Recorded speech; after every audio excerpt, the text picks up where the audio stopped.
நீண்ட காலமாக என் மனதில் பேயாழ்வார், பூதத்தாழ்வார், பொய்கையாழ்வார் இவர்கள் மூவரின் பெயர்களும் அவர்கள் அருளிச் செய்த பாடல்களும் ஒலித்துக் கொண்டே இருக்கின்றன. அவர்கள் மூவரும் மூத்த ஆழ்வார்கள். அவர்களின் நினைவாக குழந்தைக்கு இளையாழ்வார் என்று பெயர் சூட்டலாமே.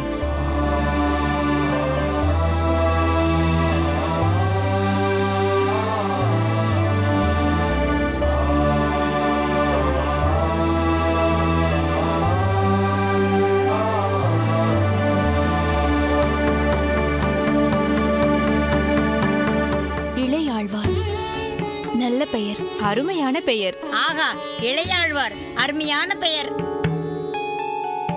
ஆழ்வார்கள் என்றாலே பகவானின் பக்தியில் ஆழ்ந்திருப்போர்கள் என்று பொருள். அப்படி பார்த்தால் பக்தியில் ஆழ்ந்திருந்தவர்களில் முதலாம் அவர் ஆதிசேஷன். அவரே லக்ஷ்மணராகவும் அவதரித்தார். அந்த லக்ஷ்மணரை போலவே சர்வ லட்சணங்களும் இவனுக்கு பொருந்தியிருப்பதால் ராமனின் அனுஜன், அதாவது ராமானுஜர் என்று பெயர் சூட்டலாமே.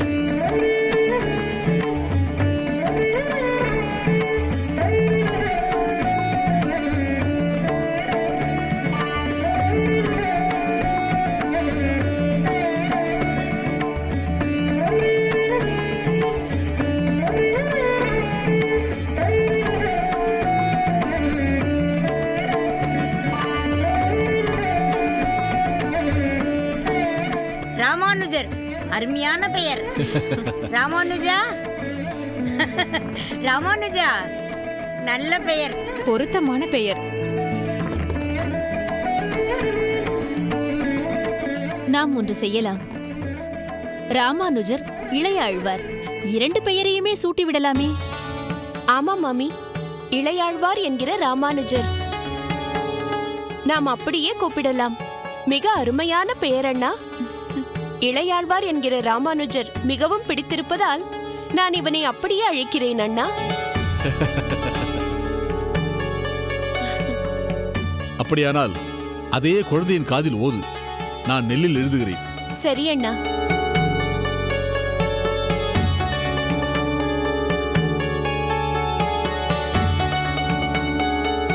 இளையாழ்வார், இளையாழ்வார், இளையாழ்வார்.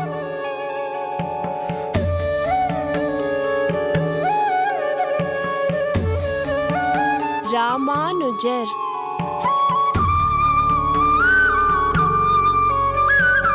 ராமானுஜர், ராமானுஜர்.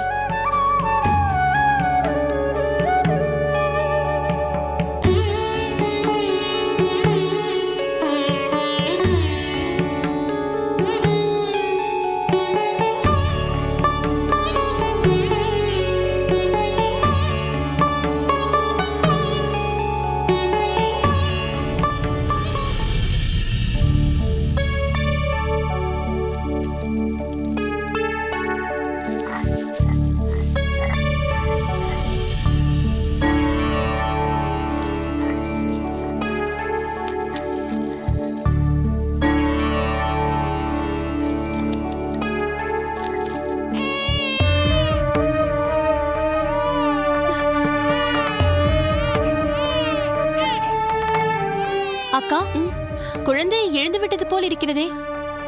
சரி, நீ சென்று பார். சரிக்கா.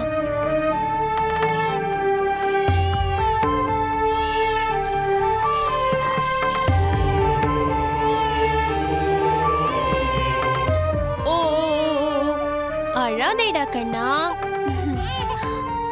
எங்க ஆத்து செல்ல குட்டி, அக்கா பெற்ற தங்க கட்டி, சீக்கிரமே எழுந்து விட்டாயா? பசி வந்து விட்டதா உனக்கு? அழாதேடா கண்ணா. என்ன பெரிய பிராட்டி, ஏன் அழுகிறான்? அவனுக்கு பசி வந்து விட்டது போல் தெரிகிறது அக்கா. கொடிந்தா, பால் கொடு. அக்கா, நீ பால் கொடு, நான் தளிகையை பார்த்துக்கொள். சரி.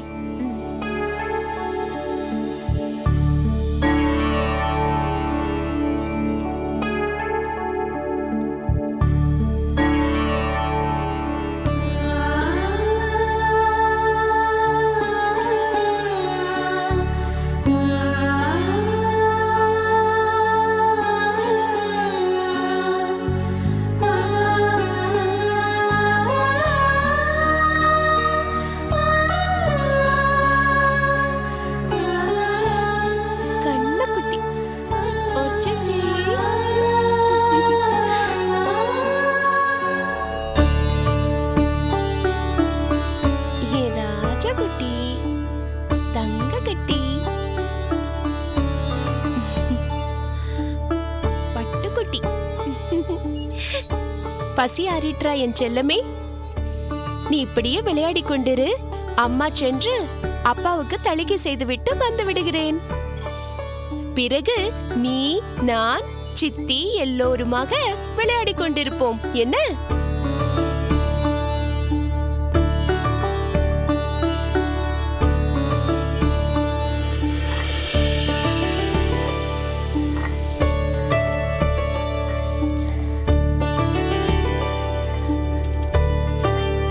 அக்கா, உலை கொதித்திருக்கும். சாதம் வடித்து விடலாமா? வடித்து விடலாம். அரைத்தது போதுமா என்று பார்.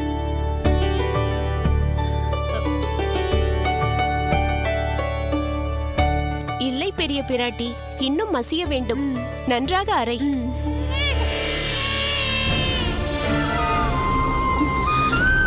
அக்கா, என்னக்கா இது? மீண்டும் அழுது கொண்டிருக்கிறான்.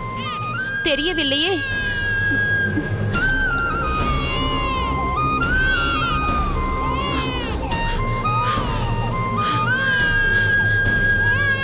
என்னடா செல்லம், ஏன் அழுகிறாய்?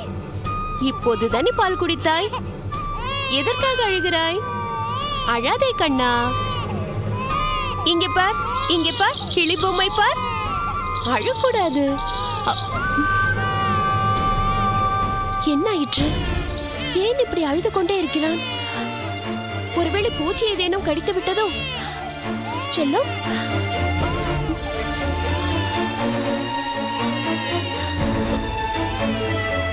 பூச்சி எதுவும் இல்லையே.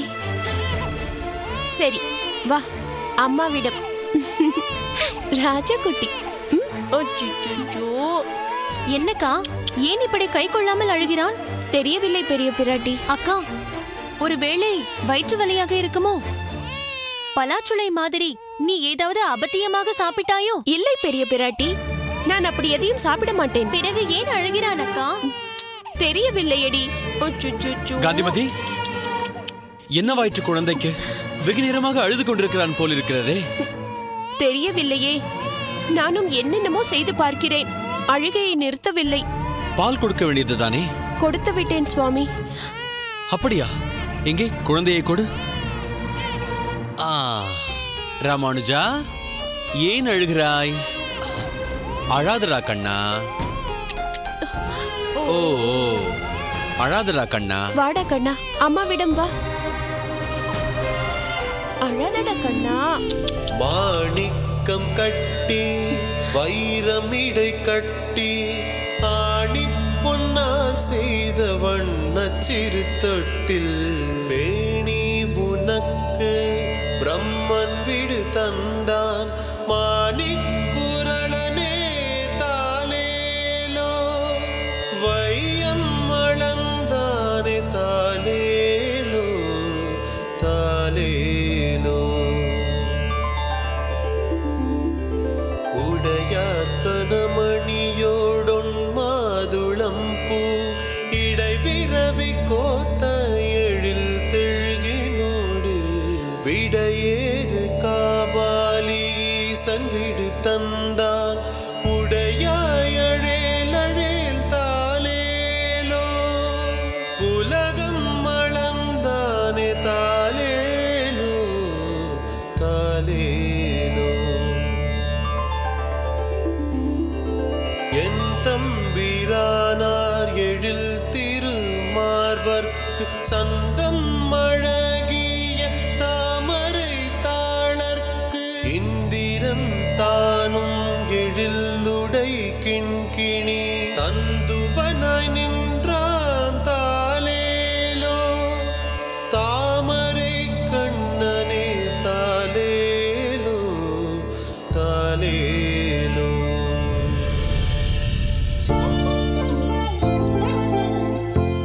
ஆஹா, என்ன அதிசயம் இது!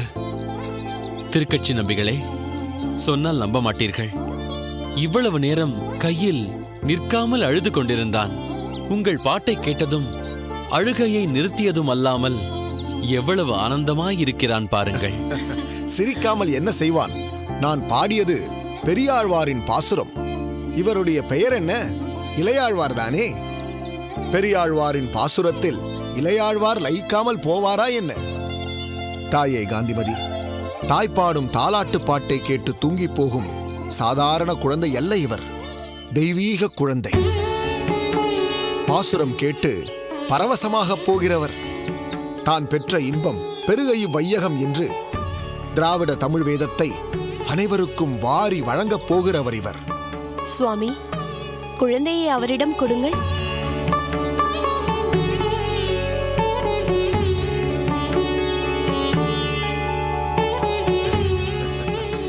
என்ன ராமானுஜரே, புரட்சி செய்ய போகிறீரா? திருக்கட்சி நம்பிகளே, என்ன சொல்கிறீர்கள்? இவன் என்ன புரட்சி செய்ய போகிறான்? இனி செய்ய போவதென்ன, செய்ய தொடங்கிவிட்டானே. புரியவில்லையே. ஆச்சாரத்தையும் அனுஷ்டானத்தையும் தீவிரமாக கடைபிடிக்கும் காந்திமதி தாயார் இன்று குழந்தையை என் கையில் கொடுத்து விட்டாரே. இதைவிட பெரிய புரட்சி வேறென்ன வேண்டும்? இவை அனைத்தும் நீங்கள் ஈன்றெடுத்த இந்த செல்வம் செய்யும் வேலைதான். என்ன ராமானுஜரே, இன்னும் என்னவெல்லாம் செய்ய போகிறீர்? பாகுபாடற்ற சமுதாயத்தை அமைத்து வைணவ தர்மத்தை தழைத்தோங்கச் செய்யுங்கள். புரட்சி செய்யும் ராமானுஜரே, புரட்சி செய்யும்.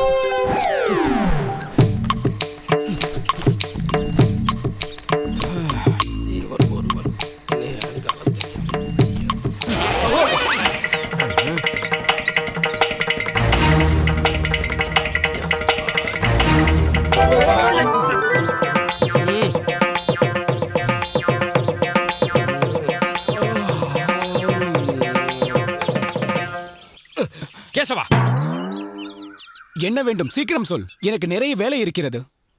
உங்களுக்கெல்லாம் வேறு நேரமே கிடைக்கவில்லையா? சூரியன் சுரீர் என்று காயும் போதுதானா இதையெல்லாம் செய்ய வேண்டும்? அதை பார்த்தால் வேலை நடக்காது. அடேய், உண்ட களைப்பு தொண்டனுக்கும் உண்டு. சற்று கண்ணயரலாம் என்று பார்த்தால் குறுக்கும் நெடுக்கும் போய்கொண்டு தொந்தரவு செய்து கொண்டிருக்கிறீர்களே. கண்ணை போகிறாயா? இங்கேயா? சரிதான், உனக்கு கெட்ட காலம்தான். என்ன சொல்கிறாய் நீ? அடடா, உனக்கு ஒன்றுமே தெரியாதா? பகலில் சிரம பரிகாரம் செய்யாமல் நாங்கள் பரபரப்பாக ஓடிக்கொண்டிருக்கிறோமே, அதற்கு அர்த்தம் என்ன என்று தெரியுமா? என்ன அர்த்தம்? அவர் வரப்போகிறார் என்று அர்த்தம். யார் வரப்போகிறார்? நம் ஆச்சாரியரா? உண்ட களைப்பில் அவரும் உள்ளே படுத்திருப்பார் தானே? ஆச்சாரியர் என்றைக்கு பகல் நேரத்தில் சிரம பரிகாரம் செய்திருக்கிறார்? நான் சொல்வது ஆச்சாரியரை பற்றி அல்ல. வேறு? நமது ஆச்சாரியாரின் பிரதம சீடர் திருக்கோஷ்டியூர் நம்பி இன்று இங்க வரப்போகிறார். திருக்கோஷ்டியூர் நம்பியா? பெயர் கேள்விப்பட்டிருக்கிறேன், ஆனால் பார்த்ததில்லை. அவர் வந்துவிட்டு போகட்டுமே. நீ குப்பையை கொண்டு வந்து கொட்டுகிறாய், அவன் விளக்கை துடைத்துக் கொண்டு ஓடுகிறான், ஒருவன் ஓலைப்பாயை சுருட்டி கொண்டு ஓடுகிறான். நீங்கள் ஓடுவதற்கும் அவர் வருவதற்கும் என்ன சம்பந்தம்? சரிதான், இதற்கு முன் அவர் வரும்பொழுது நீ இருந்ததில்லை போல இருக்கே. ஆமாம். அதனால்தான் இப்படி அசட்டுத்தனமாக கேள்வி கேட்டுக் கொண்டிருக்கிறாய். எல்லாம் அவருக்கு துப்புரவாக இருக்க வேண்டும். ஆச்சார அனுஷ்டானங்களை எல்லாம் மிக சரியாக கடைபிடிக்க வேண்டும். ஒரு முறை என் சிகை சற்று அதிகமாக வளர்ந்திருக்கிறதே என்று என்னை மழித்துக் கொண்டு தீர்த்தமாடி விட்டு வா என்று வகுப்பிலிருந்து வெளியேற்றி விட்டார். அவ்வளவு கண்டிப்பானவரா அவர்? சரி, அவர் பெயர் என்ன சொன்னாய்? திருக்கோஷ்டியூர் நம்பி.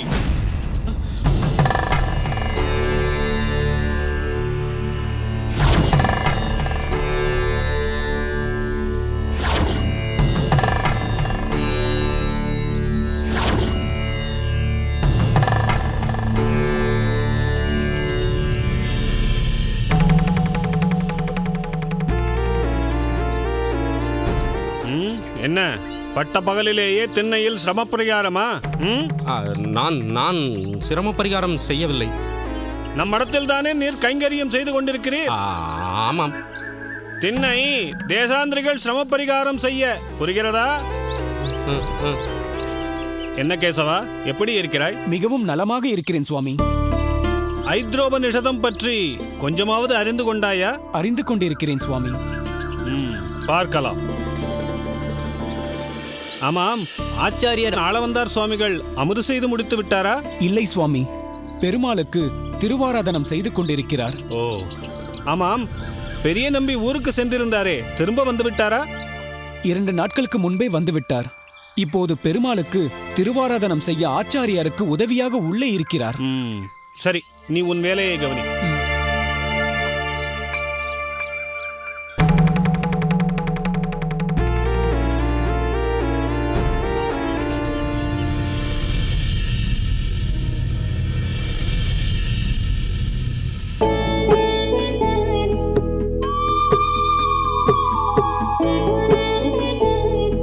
வணங்குகிறேன் சுவாமி. நலமாயிரு. ஆரோக்கியமும் அறிவும் என்றும் உம்மோடு தங்கட்டும். எழுந்திரும்.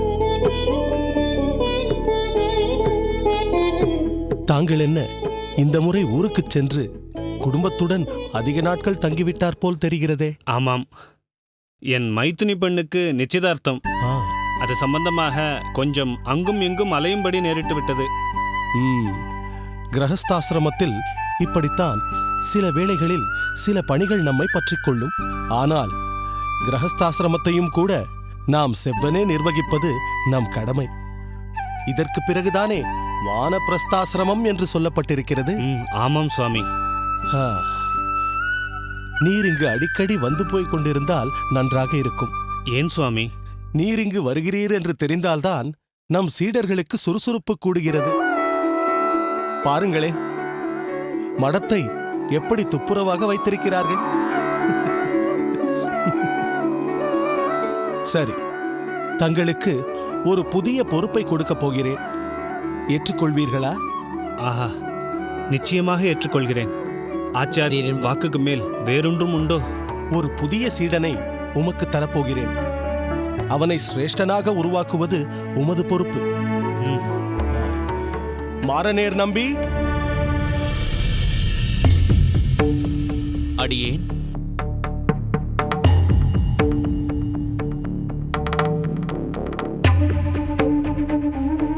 வர வேண்டும்.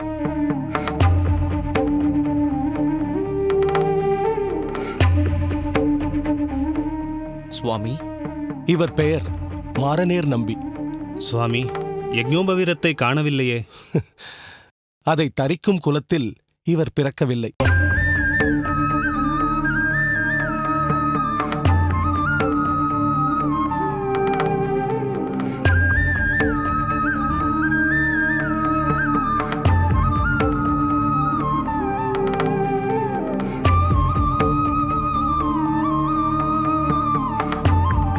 எந்த ஊர்? புராந்தகம். அது பாண்டிய நாட்டில் தானே இருக்கிறது? ஆம் சுவாமி. நம் மடத்தில் சேர்ந்து கைங்கரியம் பண்ண வேண்டும் என்று மிகவும் ஆசைப்படுகிறார். சுவாமி, ஆசைப்படுவதில் தவறொன்றும் இல்லை. ஆனால் தகுதி வேண்டுமல்லவா? மடத்திலேயே புழங்கிக் கொண்டிருந்தால் தகுதி தன்னால் வந்துவிடும்.